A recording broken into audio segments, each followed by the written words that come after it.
Bonsoir à tous et merci de nous rejoindre dans l'info continue ce jeudi 16 avril 2026.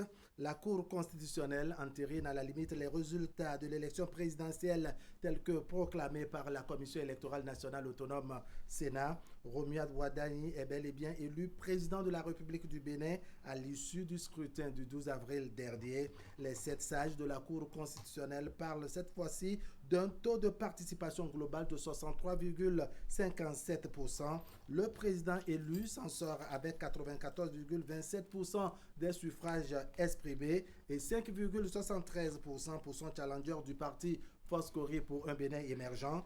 Pendant que ça jubile dans le camp de la mouvance présidentielle et que les félicitations pleuvent de toutes parts, le parti de l'opposition, les démocrates, dit avoir pris acte des résultats et félicite également le nouveau président élu. Cette réaction suscite moult réactions, il faut dire les choses ainsi pour se répéter, et commentaires au sein de l'opinion. Et donc on table sur cette question ce soir dans l'info continue. Nous sommes avec Moïse Novignon. Moïse Novignon, bonsoir. Bonsoir Wahab Ali Para, bonsoir à nos fidèles téléspectateurs de Canal 30 minutes. Vous êtes en face de Habib Isaac Adjaï. Habib, bonsoir. Bonsoir Ali Para Wahab. Alors quel commentaire faites-vous, je dirais, des résultats de la présidentielle du 12 avril dernier?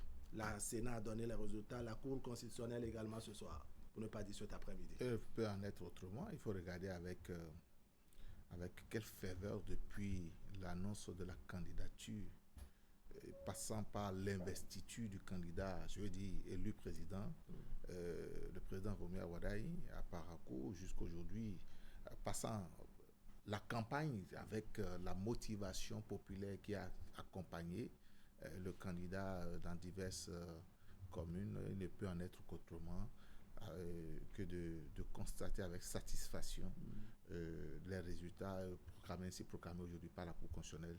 Et c'est avec beaucoup de satisfaction et de motivation pour les 7 prochaines années que nous avons constaté et accueilli ces résultats. Ces résultats-là. Moïse Novignon, quelle est votre réaction sur ces résultats proclamés au cours de la semaine par, je dirais, la Sénat et cet après-midi par la Cour constitutionnelle? Oui, c'est une confirmation de tout ce à quoi on devrait pouvoir s'attendre quand même.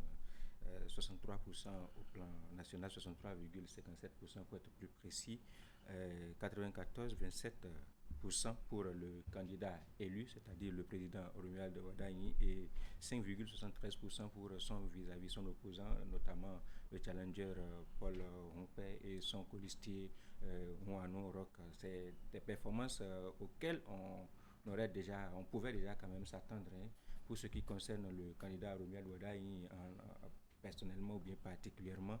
C'est l'ensemble des forces politiques du pays, y compris une bonne partie de l'opposition politique, qui ont rallié son camp, et donc on savait déjà qu'il allait pouvoir évidemment emporter la partie surtout dès le premier tour et par un chaos retentissant. Cela n'a pas manqué. Les mouvements, les partis politiques ont fait le boulot, ils ont fait le job. Vous avez vu, ça a constitué également l'élection de Romuald Wadani a constitué également un plébiscite, une sorte de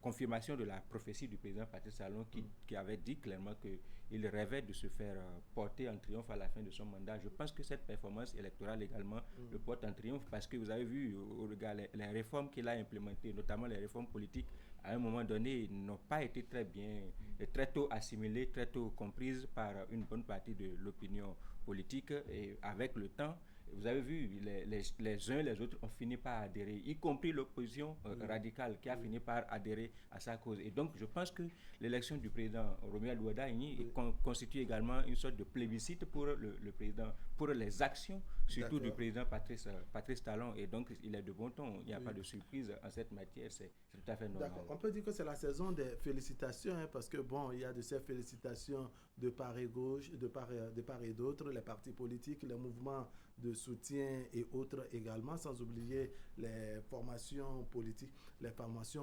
Vous en dites quoi? Oui, c'est d'abord à l'actif des partis politiques qui ont œuvré, qui ont travaillé dur, non seulement à susciter et porter sa candidature, qui ont fait une campagne pour le faire élire en tant que président de la République. C'est vrai aussi que au-delà des partis politiques traditionnels de la mouvance présidentielle, il faut noter aussi qu'il y a, une partie de la mouvance, de l'opposition qui s'est associée à cette dynamique pour pouvoir le plébisciter, le porter, travailler à son élection, à travers à ce taux de pourcentage que nous avons, parce que les partis étant organisés viennent forcément avec des militants, travailler avec des militants, avec une partie de leur base tout au moins, puisqu'ils ne sont pas tous venus, une partie de leur base, et qui Dieu a permis, qui étant, et a donné ce résultat. Oui, c'est la saison des félicitations, c'est la saison de la satisfaction pour avoir œuvré, mouillé le maillot, travaillé. Il faut reconnaître que après l'effort, on dit que c'est le réconfort. Donc, c'est à l'actif de tous ceux qui ont travaillé, qui ont mouillé le maillot, qui ont cru à cette candidature, à ce projet de société, qui ont travaillé pour porter quand même le candidat Romeo Wardani, président de la République aujourd'hui. D'accord, ça jubile au niveau de la mouvance et à côté, ça vous suscite quoi comme commentaire? Si ça jubile au niveau de la mouvance, c'est le bon ton de travailler pour. Donc, je pense que toute la classe politique qui a porté cette candidature et qui était sur le terrain pendant les 2 semaines de campagne de manière intensive quand même, il est de bon temps que, évidemment, que tout ce groupe-là puisse se réjouir et se féliciter. C'est tout à fait normal. Et au-delà encore, vous pouvez voir, peut-être que vous allez y arriver encore tout à l'heure, au-delà même de la mouvance, du camp de la mouvance, vous voyez, il y a des félicitations qui arrivent d'un peu plus loin. Je ne veux pas dire pour le corps diplomatique, notamment les représentations diplomatiques ou bien les chefs d'État autour de nous, le Nigeria. On parle du Nigeria, de Bola Tinubu qui a déjà félicité le président élu. On parle également du président du roi, bien sûr, du Maroc, évidemment, qui a déjà également dit ses félicitations au président élu.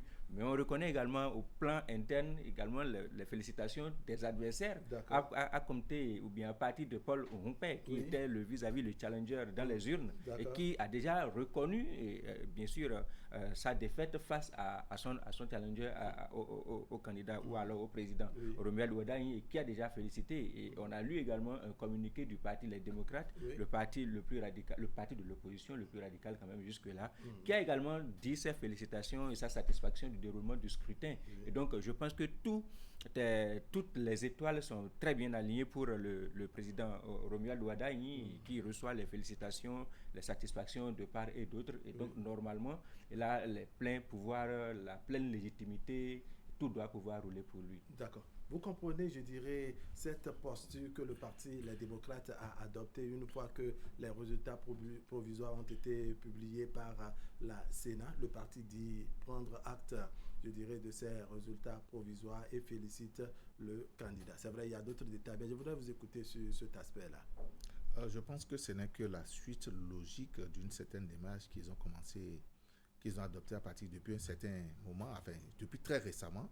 Parce que pour prêter vos mots, ils se sont alignés quand même sur le projet de société du candidat Romeo Wardani, puisque le parti est sorti récemment, juste avant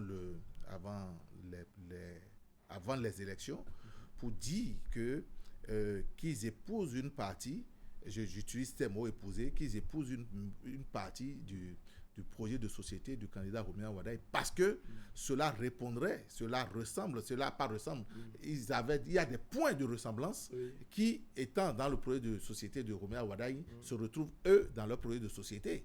Donc, ce qui concerne leur combat, certains combats fondamentaux qu'ils mènent. Alors, donc, à partir de ce moment, donc, il y a ressemblance, il y a convergence de vision pour le Bénin.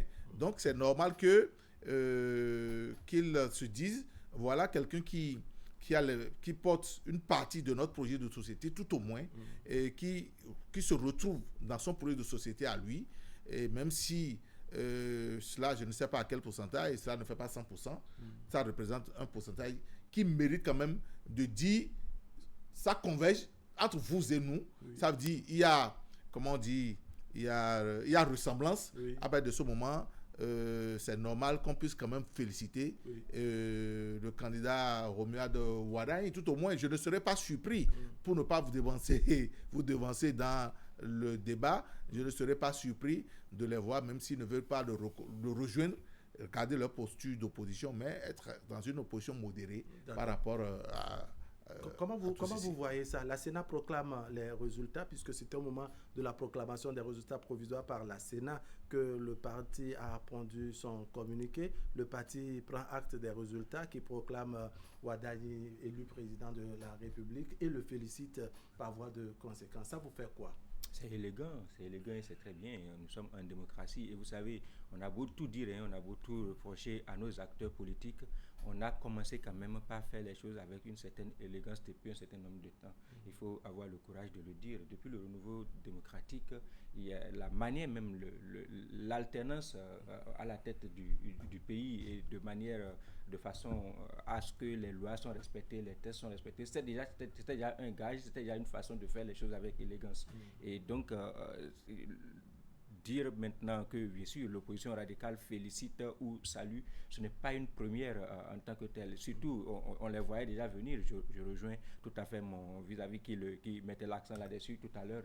On les voyait déjà venir dans cette posture-là. C'est-à-dire que le Parti Les Démocrates, c'est surtout en interne que cela a implosé. C'est en interne qu'il y a des dissensions sur la considération qu'ils doivent avoir sur l'échiquier au plan global depuis un certain temps, surtout depuis le retrait du président du parti, notamment l'ancien président de la République, Boni Yayi. On a remarqué quand même que les postures au niveau global sont quand même devenues un tout petit peu modérées. Ça a rejoint un tout petit peu la dynamique ou bien la tendance au sein de la force Corruption et Bénin émergent, dont ils sont tous issus d'ailleurs. Et donc, majoritairement en tout cas. Voilà. Et donc, ce n'est pas une surprise en tant que telle. Vous voyez, ils ont dit à un moment donné, juste avant le vote, qu'ils se retrouvaient d'ailleurs dans les deux projets de société qui étaient en challenge et que sur les questions de développement, sur les questions de justice sociale, sur les questions de libertés individuelles, voilà, que les deux partis ou alors les deux acteurs en lice pour la présidentielle étaient en train de reprendre ces termes-là et donc eux aussi se retrouvaient dans les deux postures. C'est la raison pour laquelle ils n'ont pas appelé au boycott et ils n'ont pas d'ailleurs pu également désigner nommément que l'on puisse voter pour un candidat. Et n'oubliez pas, il y a déjà eu une implosion en interne. Il y a une bonne partie, notamment ceux qui se disputent la présidence en ce moment-là, qui est allé déjà signer un pacte républicain avec le candidat Wadayi. Et donc, on a vu les images où il y avait des accolades chaleureuses entre donc la tendance était déjà là. C'est juste qu'il y a quand même une certaine ambiguïté à pouvoir suivre la logique, bien sûr, des cadres. Alors, quand le parti dit « je prends acte », des résultats provisoires proclamés. Comment vous percevez ça? Ça signifie quoi selon vous? Ça suffit simplement que le parti prend acte. Que le parti prend acte et s'attend à voir... Est-ce que ce n'est pas une façon de dire nous reconnaissons, en tout cas, nous admettons ces résultats et que nous reconnaissons celui qu'on a désigné élu comme effectivement élu président de la République? Bien sûr, le parti prend acte, il ne peut en être qu'autrement. Si le parti dit nous reconnaissons que vous êtes président de la République, nous prenons acte que vous êtes président de la République, nous prenons acte... Vous trouvez vraiment de l'élégance dedans, comme le disait Moïse Novignon? Oui, je pense que c'est très élégant et cela honore le Bénin, cela honore la classe politique tout entière, ça n'honore pas seulement l'opposition, cela honore les réformes du système partisan, cela honore le président de la République qui, malgré les difficultés, malgré les grincements de dents, a tenu bon à conduire ces réformes jusqu'à terme. Et je pense que c'est le moment, pourquoi pas, il ne sera jamais de trop, de célébrer le président de la République en lui reconnaissant le mérite tout au moins d'avoir conduit la barque Bénin jusqu'à bon port, tout au moins. Donc, c'est au mérite de dire quand même qu'ils ont pris acte. Ils ont pris acte des résultats, ils ont pris acte de la proclamation et des résultats en désignant quand même Romuald Wadayi étant président de la République. Ils ont pris acte pour dire maintenant, nous attendons quand même ton investiture et nous te suivrons. Nous te suivrons jusqu'à preuve de contraire à ce qu'ils fassent une déclaration pour dire qu'ils ne sont plus de l'opposition. Parce qu'ils n'ont pas dit les choses. Ils n'ont pas dit les choses de cette manière. Non, ils n'ont pas dit. Vous anticipez, vous pensez que bon, ce sont des signaux, une façon de mettre le clientant et virer un peu vers la mouvance. Non, pas du tout. Je pense qu'ils ont pris acte. Maintenant, ils attendent, ils vont, parce que pour avoir dit, il semblerait qu'il y a beaucoup qui rentrent en convergence par rapport à leur vision des choses, dans leur projet de société. ils vont le voir certainement tout au moins pendant les 100 premiers jours, tout au moins pendant les 300 premiers jours, voir les premières décisions. Et à partir de ce moment, trouver peut-être un cadre d'échange avec lui. S'il y a opportunité de le faire, il va les écouter, ils vont discuter avant de prendre cette décision. Et il sera trop facile de dire aujourd'hui, nous rentrons dans les rangs. D'accord. Oui. Oui. Il y a en quelque sorte quelques doléances que le parti, les démocrates, apportent en dépit de tout. Ils souhaitent, n'est-ce pas, que le nouveau président puisse à son tour prendre acte d'un certain nombre de leurs doléances, des doléances qu'ils ont plusieurs fois mis, je dirais, dans leur le terrain politique. On cite pêle-mêle comme ça des libertés individuelles, la restauration, pour ne pas dire le retour des exilés, la concertation politique, le développement centré sur la dignité humaine, la restauration des libertés individuelles. Tout cela, n'est-ce pas? On a souvent entendu ça sur le terrain politique avec le parti Les Démocrates. On souhaite donc que le nouveau président qui vienne puisse prendre tout cela en compte. Heureusement, hein, le nouveau président, il est très bien au courant de tout ce que vous venez de citer et dont les leaders de l'opposition ou bien une partie de l'opposition portent comme revendication. Il a été au pouvoir pendant les 10 ans qu'on vient de passer. Il aurait suffisamment entendu cette chanson. Non seulement il a suffisamment entendu cela, il a été éprouvé par cela également. Et donc, je pense que normalement, il a déjà la réponse à leur apporter à cette doléance de plus ou alors à la répétition de plus de cette doléance parce que je ne conteste pas, je ne dis pas que les leaders de l'opposition n'ont pas le droit, par exemple, de porter des observations et de les traduire en revendications ou en réclamations. Je dis quand même que le président de la République doit pouvoir apprécier de la pertinence de ces observations, de ces réclamations-là, et donc se décider en conséquence. Et donc le président de la République, notamment le président bien sûr élu et qui vient d'être proclamé là, Romuald Wadaï, il saura bien évidemment analyser, étudier tout cela avec son staff, peut-être réévaluer, parce que vous savez, ces acteurs politiques-là, qui sont en train de porter ces revendications ou bien ces observations en ce moment, une bonne partie quand même l'a soutenu, même si c'est à la dernière minute, ils ont quand même fini par se rendre et par dire dans un élan d'unité, de cohésion autour de sa candidature, ils l'ont quand même porté d'une manière ou d'une autre. Peut-être que ça va faire son effet et qu'il y a sur certains points où il n'y avait pas possibilité de discussion, que l'on puisse revoir dans quelle mesure on va pouvoir peut-être s'asseoir pour en parler ou alors on va pouvoir les analyser. Sauf que je ne m'attends pas à ce qu'il puisse y avoir obstruction de intervention de l'exécutif dans le judiciaire. Parce que n'oubliez pas qu'il y a certains aspects sensibles dans ces dossiers-là que l'opposition politique porte. Alors je vous lis une portion, n'est-ce pas, de cette déclaration qui va au-delà des questions de nous avons pris acte des résultats et que nous félicitons le candidat. On dit fidèle à notre attachement, c'est bien entendu le parti Les Démocrates qui parle, fidèle à notre attachement aux valeurs démocratiques et à la paix, nous formons le vœu que votre mandat, on s'adresse donc au président nouvellement élu, que votre mandat soit sous le signe de l'unité nationale, de la justice sociale, du rétablissement d'un jeu démocratique inclusif et du respect scrupuleux des libertés fondamentales. Cela passe notamment par la libération des détenus politiques, le retour des exilés politiques, la concertation politique, le développement recentré sur la dignité humaine et le progrès social, la restauration des libertés individuelles. Isaac Adjaï, votre réaction? Ma réaction, c'est... Il n'y a pas de réaction. C'est au président Romuald Wadaï d'apprécier. C'est au président Wadaï de juger de l'opportunité s'il y a des exilés au Bénin ou pas. C'est au président Romuald Wadaï de juger si il y a des prisonniers politiques au Bénin ou pas. C'est au président... Mais ces réponses sont déjà dans la tête du président Romuald Wadaï. Le président Romuald Wadaï, nous sommes dans une continuité.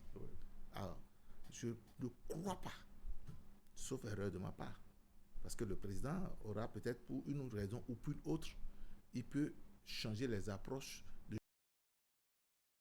que aujourd'hui c'est lui qui est élu, qui a la manette. qui est à la manette. Donc, moi je pense quand même que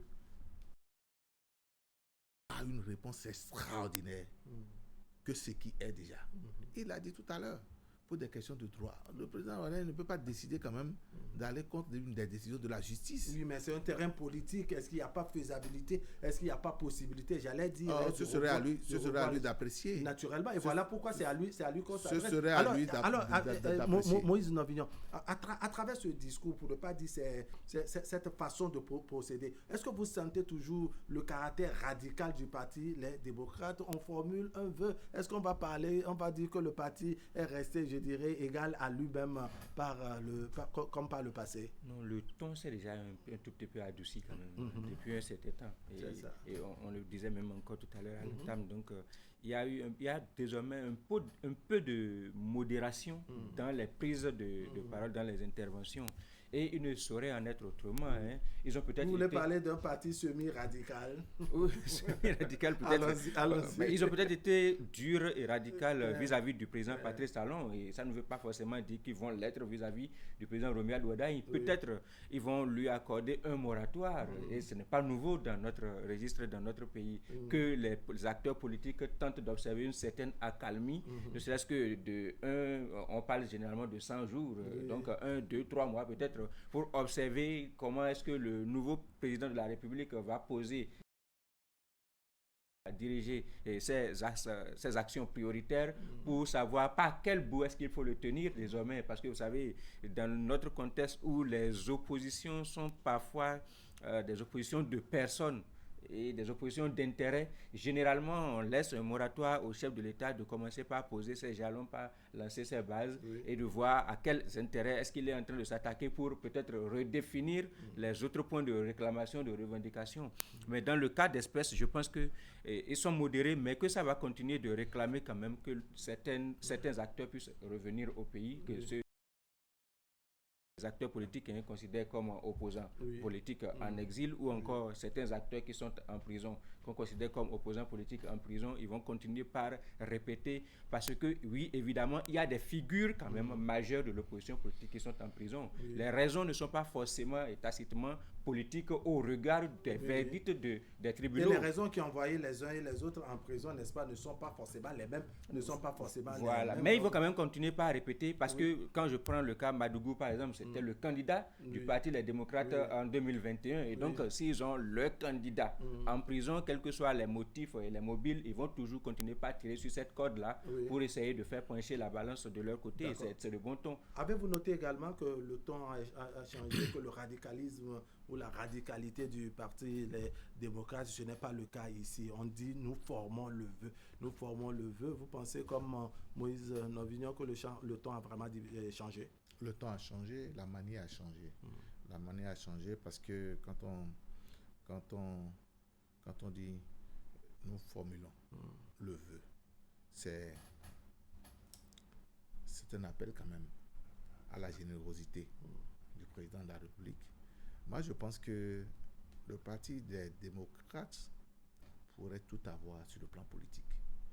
Mais cela pourrait dépendre d'eux et de la manière dont ils vont conduire leur opposition. S'ils devraient demeurer dans l'opposition, c'est à eux de voir. Maintenant, il reviendra aussi au président de la République, compte tenu de ses prérogatives et de sa position par rapport aux institutions de la République, de savoir raison garder ou s'il peut prendre certaines décisions et allant dans le sens de leurs vœux. Mais tout ceci réside dans le dialogue. Il faudrait qu'il échange, qu'il discute avec eux et de montrer l'opportunité de pouvoir faire ou de ne pas pouvoir le faire. D'accord. Donc, je pense que c'est la lecture que j'en fais. D'accord. Moïse Novignon, avec les questions de trêve, la révision de la Constitution, l'instauration du Sénat et autres, Sénat qui va sans doute rentrer de plein pied, n'est-ce pas, dans nos habitudes très bientôt. Comment vous envisagez le fonctionnement du Parti Les Démocrates au regard, comme je le disais, de la révision de la Constitution, de l'affaire du Sénat, de la trêve politique et du changement à la tête du pays? Comment vous voyez, vous envisagez le fonctionnement du Parti Les Démocrates? Je pense que le Parti Les Démocrates, et pas que, toutes les formations politiques qui doivent être en train de se réclamer de l'opposition politique jusqu'à présent vont forcément devoir revoir leur stratégie et leur mode de fonctionnement. Il leur a manqué jusqu'ici, et ça saute aux yeux, structuration conséquente et de la stratégie également pour pouvoir survivre, pour pouvoir exister. Je pense qu'ils ont beaucoup plus de temps cette fois-ci parce que c'est quand même 7 ans pour les prochaines élections et il y a également, vous le rappelez très bien, l'ossature institutionnelle qui a quand même évolué également. Donc pour moi, ils ont le temps de revoir leur façon de fonctionner, de se restructurer et surtout de peut-être davantage travailler avec les militants à la base. C'est-à-dire que la trêve, ce n'est pas une trêve dans le sens de on cesse d'exister. Il faut que ce soit clair dans les esprits. Et donc je pense que la trêve doit être mise à profit. Et l'animation de la vie politique aussi n'est pas aussi interdite que ça. Non, la pas du trêve tout. Ne sous-entend pas. Et c'est pourquoi je dis que la trêve arrange tout le monde en réalité. En fin de compte, au regard de ce qui s'est passé, ils n'ont pas pu prendre part à l'élection présidentielle pour les démocrates, par exemple. Ils n'ont pas pu prendre part aux élections communales parce que, à cause de l'impréparation. Et donc, je pense qu'ils ont suffisamment de temps pour se structurer, et surtout avec une certaine accalmie, dans une certaine tranquillité et d'action et d'esprit également, de se réorganiser et d'attendre évidemment au prochain tournant, parce que les partis politiques, leur vocation, c'est forcément de conquérir et d'exercer le pouvoir. Et donc, d'attendre au prochain tournant, d'attendre les prochaines élections en bon démocrate pour évidemment aller titiller les adversaires qui vont se présenter en son Habib Isaac, comment vous voyez l'avenir du parti? Je ne dirais pas forcément son avenir, mais sa façon de fonctionner les tout prochains jours avec le nouveau président élu, les réalités liées à la trêve politique et autres. On a vu déjà le fonctionnement du parti par le passé, en tout cas sous le régime Patrice Talon, face à Romuald Wadani et dans le futur. Comment vous envisagez ce mode de fonctionnement du Parti des démocrates? Ma lecture de ce parti politique dit dans deux problèmes, en fait, dans 2 points. Le premier point, je pense, a été réglé, parce que pour moi, il n'avait pas de projet de société, puisqu'il sortait pour parler, et parce qu'un parti qui a un projet de société a un discours cohérent et adapté à chaque situation. Donc, aujourd'hui, je pense qu'ils ont un projet de société, ou qu'ils l'ont dit, et que ce projet de société ressemble à des points de convergence par rapport au parti qui est là. Donc, les couleurs ont été lancées. Or, la trêve politique, c'est le discours politique, la qualité du discours politique.